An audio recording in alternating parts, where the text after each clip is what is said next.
For this edition of Terpene Tuesday, what the devil is a terpene anyway? Or, do you know where your cannabinoids come from? I'm Lex Pelger. I do canna education for CV Sciences. This is a new account, so you can help us out with a follow, and as always, ask me anything. The simplest answer is that terpenes give the smells to most of the plants that you think of.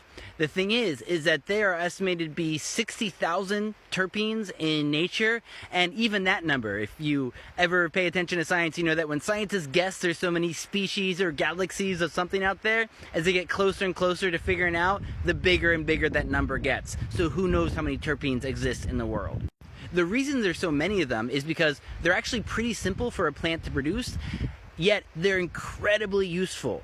One of the most well-known things that they are used for is plant communication. Plants use them to talk to each other. So when you smell the smell of fresh cut grass, that is grass screaming to each other that something here is eating us, and put up your defenses. Plants also use terpenes to draw in pollinators that they need, such as bees. And one of the biggest uses is to keep away pests and other bugs that tend to prey on them. And so that might be one of the reasons that the cannabis plant evolved cannabinoids, because no one actually knows why the plant makes these. One of the guesses is that the cannabinoids are the second line of defense against pests after the first line of defense of the other terpenes.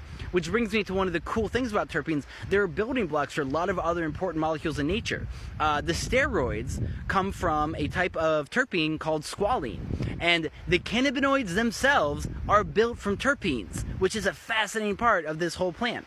So if you want to think of terpenes at their most poetic, you could think of them as molecular butterflies that just easily travel through the air. One of the most famous ones is alpha-pinene, which is what gives the smell to pine and pine forest.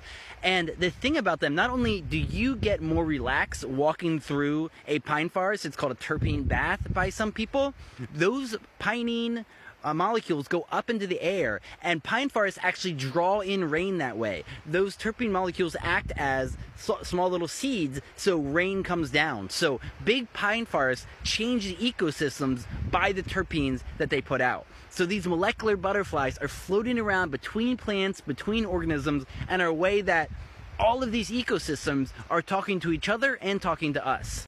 So there's a little bit about terpenes. Let me know if you want to hear any more in-depth about any piece of this, or if you have any favorite terpenes from the cannabis plant that you want to learn more about.